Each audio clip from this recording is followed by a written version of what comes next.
Danielle Harris walked into North Trust Bank with a quiet confidence that turned heads. She didn't wear flashy jewelry or carry designer bags. Instead, her sharp navy blue suit, minimal makeup, and the gleam in her eyes spoke of power that didn't need to announce itself. The moment she entered, a few people in the waiting line glanced up, then quickly dismissed her as just another walk-in. A woman. A black woman.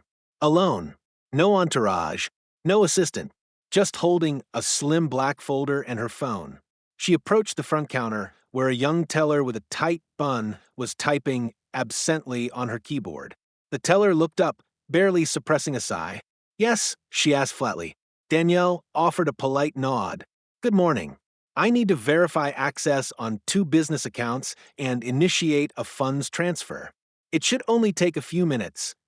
The teller frowned, unimpressed. "Do you have an appointment?" she asked, her tone growing slightly defensive. Danielle shook her head. "No, but I'm a corporate client. My company manages several holdings through your commercial banking department." The teller raised an eyebrow and glanced at Danielle's tailored coat. "And what company is that?" Danielle calmly opened her folder and revealed documents from DH Capital Group, clearly marked with banking credentials and account numbers. The teller gave them a cursory look, scoffed under her breath, and said, "Ma'am, you'll need to speak to a relationship manager. This line is for everyday banking." Danielle remained composed. "I am the CEO. I've submitted 3 official inquiries in the past 2 weeks without a response. I'm here to fix that." The teller, clearly unimpressed, tapped a few keys, then laughed. "You're not in our client system. I'm afraid I can't help you." A man in line chuckled loudly. Maybe she thinks she owns the place. Danielle's lips twitched, but she didn't smile. "I do." The teller rolled her eyes. "Right? Please step aside while I call the manager." Danielle didn't move.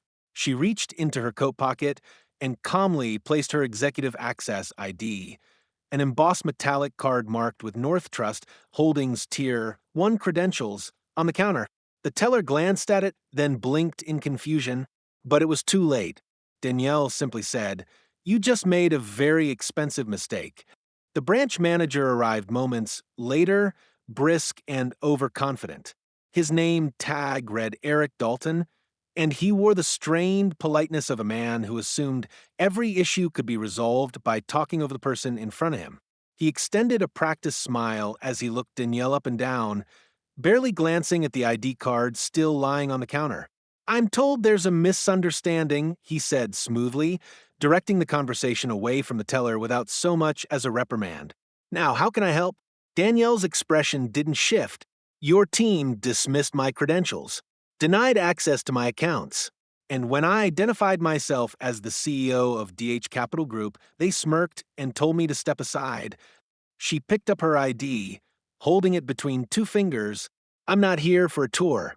I'm here because your institution ignored formal correspondence. 3 times. Dalton stiffened slightly. "I'm sure that's not how it happened," he began, but Danielle cut him off with a calm firmness that carried far more weight than a raised voice. "Are you implying I'm lying?" she asked, tilting her head just enough to make the silence around them deepen. "No, ma'am," he backpedaled, his charm fracturing. "But you have to understand we get walk-ins all the time claiming to be executives or account holders. And how many of them present Tier 1 credentials?" she asked flatly. Dalton blinked. "Tier 1? He reached out and took the ID from her, examining the high-level clearance chip embedded in its edge. His face slowly lost color. This wasn't just an account holder, this was a person with system-wide access at the corporate level. Someone who didn't walk into branches without reason. Someone he should have known on sight. "I'm afraid there's been a mistake," he stammered. Danielle tucked the ID back into her coat. "No, Eric. There's been a culture problem. I walked in here calm, clear, and credentialed. And I was dismissed. Not because I lacked documentation, but because I didn't look the way your team expected a CEO to look." She stepped back. "I won't be needing anything further. You'll hear from corporate." Outside, the air was crisp and quiet. Danielle's car, a modest black luxury sedan with no branding, was already waiting at the curb. Her assistant, Layla, opened the rear door tablet in hand. "How bad?" she asked, not needing to explain what she meant. Danielle slid inside and closed the door before replying. "They made it personal," she said calmly. "Time to make it official." Within seconds, she was in a secure video call with the North Trust regional director. His face appeared on screen, already pale, as though he'd been expecting the call and dreading it.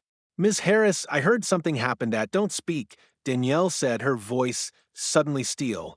"Just listen." She laid out the events in meticulous detail. Her arrival, the dismissal, the refusal to acknowledge her credentials, and the smug, careless treatment she received. Layla silently queued up internal camera footage from the branch, footage Danielle had the legal right to access as an executive partner. The regional director watched in silence, color draining from his face. "I want that branch shut down for a full audit," Danielle said firmly. "No delays. Freeze every terminal, pull every log, and place every employee under compliance review. I want a written statement from your office by morning and a full disciplinary action plan on my desk within 24 hours. "Yes, ma'am," he replied instantly. "Considered done." Danielle ended the call and glanced out the window. She didn't raise her voice, didn't demand an apology. She never had to. Her power wasn't in how loudly she spoke, it was in how decisively she moved. She'd worked too hard to allow anyone to question her place at the table. And now the table would shake. The North Trust branch descended into chaos less than an hour later. Terminals across the floor froze mid-transaction. Phones went dead. The teller screens blinked out in unison, replaced by a glowing red warning, "System lock, audit in progress." Customers looked around in confusion as the staff tried and failed to reboot. Eric Dalton was on the phone in his office, sweat building at his brow as he spoke to someone at headquarters. "I don't understand. We didn't know who she was," he said, nearly pleading. "You should have." The voice on the other end replied coldly. "She sits on the corporate advisory board. She has oversight on regional compliance." Eric dropped the phone, his face turning ashen. Meanwhile, the teller who had first dismissed Danielle stood frozen at her desk, her mouth open in disbelief as she watched the system erase her access.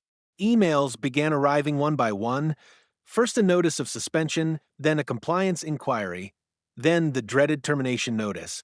No appeal, no hearing. The manager stepped out of his office to find the rest of the staff staring at him, scared and silent. "Everyone, please check your inboxes," he said grimly. "Corporate has made a decision." Someone gasped. A banker began crying. And in the center of the floor, the main screen flickered to life with Danielle Harris's executive photo and bio. Now they all knew. They hadn't just disrespected a client. They had disrespected an owner. The following morning, the headlines were everywhere.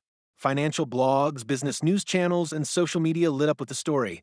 Black CEO denied service at bank, then terminates entire branch team. Some called her bold. Others called her ruthless. But no one could ignore her anymore. Danielle sat at her desk, scanning the coverage with measured focus. She wasn't interested in applause or outrage, only results. Layla entered the room with a tablet in hand. "You've got over 100 interview requests, a dozen partnership offers, and 3 keynote invites," she reported. Danielle waved it off. "Let's wait until the dust settles." Layla paused. "There's also a letter from the teller." Danielle glanced up. "What does it say?" Layla hesitated, then read aloud. "I didn't know who you were. I would have treated you differently if I had." Danielle gave a tight smile, and that's exactly the problem. She didn't fire the branch because she enjoyed it. She did it because power meant responsibility to every woman, every person of color, every overlooked entrepreneur who might one day be treated the same way she was. If she let it slide, she'd be complicit. Instead, she sent a message. Appearance doesn't determine authority. She clicked off the screen. Let's move on. There were bigger things to build. A few weeks later, Danielle walked into another North Trust branch, this one newly reopened, retrained, and restructured under revised leadership standards. The manager this time stood at attention before she even reached the counter. Ms. Harris, he said respectfully. Welcome. We've been expecting you. She nodded, noting the shift. The atmosphere was different. More alert, more inclusive. Even the decor had changed. Portraits of diverse business leaders lined the walls now, replacing the usual stock photos of glass buildings and handshakes. She met briefly with the new staff, encouraging them not with warnings, but with opportunity. It's not about fear, she told them. It's about recognizing that leadership wears many faces, and each one deserves respect.